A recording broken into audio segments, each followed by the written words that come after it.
چې دشمنان مونږ په خپل کور کې ټوکړې ټوکړې کړي. سرحد کے گاندھی سے فخر افغان تک کا مکمل سفر یعنی باچا خان کی زندگی کی کہانی اسی ویڈیو میں آپ کو ہم بتانے جا رہے ہیں.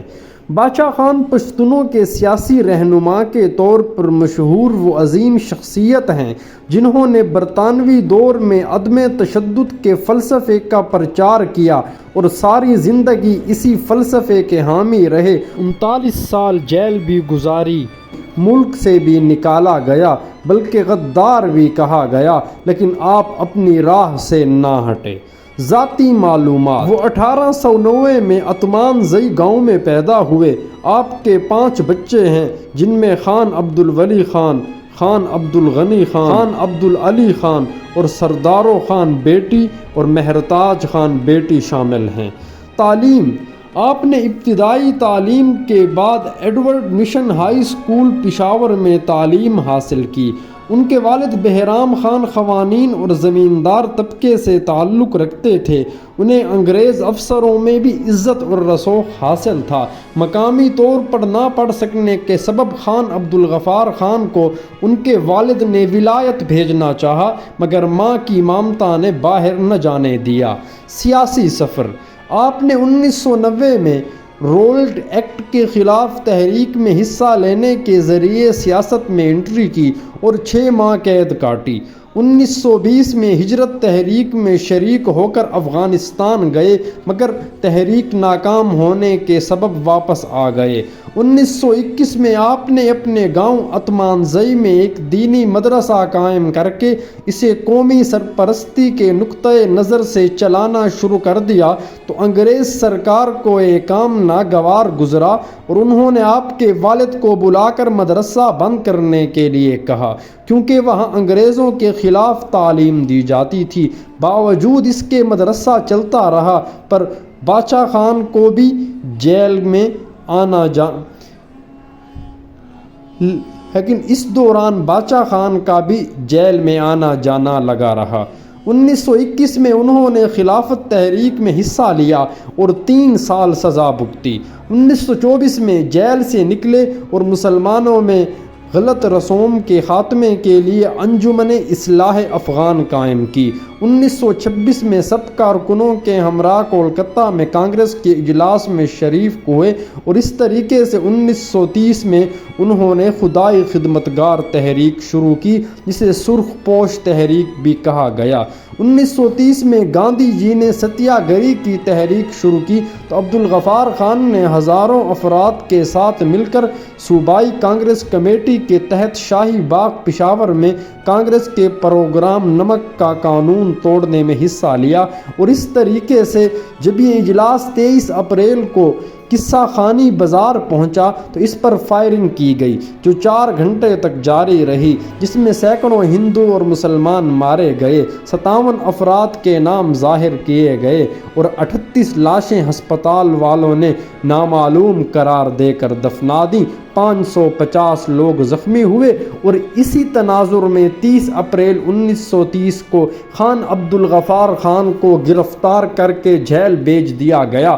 11 مئی 1930 کو سول نافرمانی کی تحریک شروع ہوئی جس میں غلام محمد خوڑ غفار خان کے پیروکار کو گرفتار کر کے 3 سال کے لیے جیل بھیجا گیا. اس پر لوگ مشتعل ہو گئے. حکومت کی طرف سے فائرنگ کی گئی جس کے نتیجے میں 70 افراد ہلاک اور 150 زخمی ہوئے.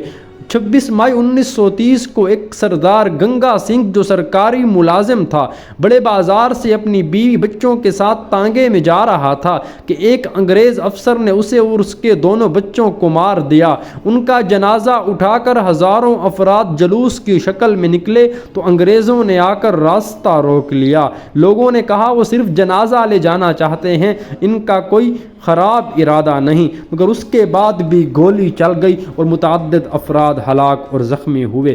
10 مارچ 1931 کو گاندھی کا معاہدہ ہوا تو دوسرے سیاسی قیدیوں کو آزاد کر لیا گیا لیکن خان عبدالغفار خان کو نہ چھوڑا گیا جس پر گاندھی نے لارڈ اورن سے ملاقات کر کے کہا اگر باچا خان کو نہ چھوڑا گیا تو وہ معاہدہ ختم کر کے جیل جانے کو بھی تیار ہو جائیں گے، اور پھر آپ دونوں کی جیل میں ملاقات ہوئی تو اس کے بعد معاملات طے ہوئے۔ لیکن ناظرین، 1932 سے لے کر 1934 تک خان عبدالغفار خان ہزارہ جیل میں رہے۔ رہائی کے بعد ان کے سرحد اور پنجاب میں داخلے پر پابندی عائد کی گئی، اس لیے وہ گاندھی جی کے پاس کچھ عرصہ مقیم رہے۔ 1935 میں ہندوستان کو صوبائی خود مختاری ملی اور آپ پر پابندی ختم کر دی گئی۔ آپ کی اگر قیام پاکستان کی محنت کی بات کریں تو آپ بنیادی طور پر جو الزام لگایا جاتا ہے کہ آپ پاکستان بننے کے خلاف تھے، آپ پاکستان بننے کے خلاف نہیں بلکہ تقسیم ہندوستان کے خلاف تھے، اور یہ دونوں الگ الگ باتیں ہیں۔ 14 اگست 1947 کو تقسیم عمل میں آئی۔ غفار خان نے تقسیم کے مخالف ہونے کے باوجود کانگریس کے فیصلے کو تسلیم کیا، اور فرقہ وارانہ فسادات جب ہوئے تو مسلم لیگ نے ڈاکٹر خان صاحب کی وزارت کو برطرف کر کے خان عبدالقیوم خان کو وزارت سونپی، جنہوں نے بابڑہ میں سرخ پوشوں پر فائرنگ کرائی اور سینکڑوں پختون شہید ہوئے۔ آپ جنرل ایوب آغا یحییٰ خان اور بھٹو کے دور حکومت تک اپنی مرضی سے افغانستان میں مقیم رہے، اور بعد میں پختونوں کے ایک جرگے کی جلوس کی شکل میں 1972 میں پاکستان میں قدم رکھا۔ آپ پہلے اپنے خاندان کے افراد کے دباؤ پر برطانوی فوج میں شامل ہوئے تھے، لیکن پشتونوں کے ساتھ ناروا سلوک اور نسل پرستی کی وجہ سے فوج کی نوکری چھوڑ دی۔ بعد میں انگلینڈ میں تعلیم حاصل کا ارادہ اپنی والدہ کے کہنے پر مؤخر کیا۔ آپ کو 39 ایئرز جیل میں گزارنا پڑے، لیکن آپ کی جو اصل نظریہ اور سوچ تھی جو عدم تشدد پر مبنی تھی، اس سے کوئی آپ کو 1 انچ بھی نہ ہٹا سکا۔ بھارتی سول ایوارڈ۔ جنوبی ایشیا کی آزادی کے بعد خان عبدالغفار خان کو عمل کے نوبل انعام کے لیے بھی نامزد کیا گیا۔ 1960 اور 1970 کا درمیانی عرصہ خان عبدالغفار خان نے جیلوں اور جلا وطنی میں گزارا۔ 1987 میں آپ پہلے شخص تھے جن کو بھارتی شہری نہ ہونے کے باوجود بھارت رتنا کا ایوارڈ دیا گیا، جو سب سے عظیم سول ایوارڈ ہے۔ علالت اور وفات۔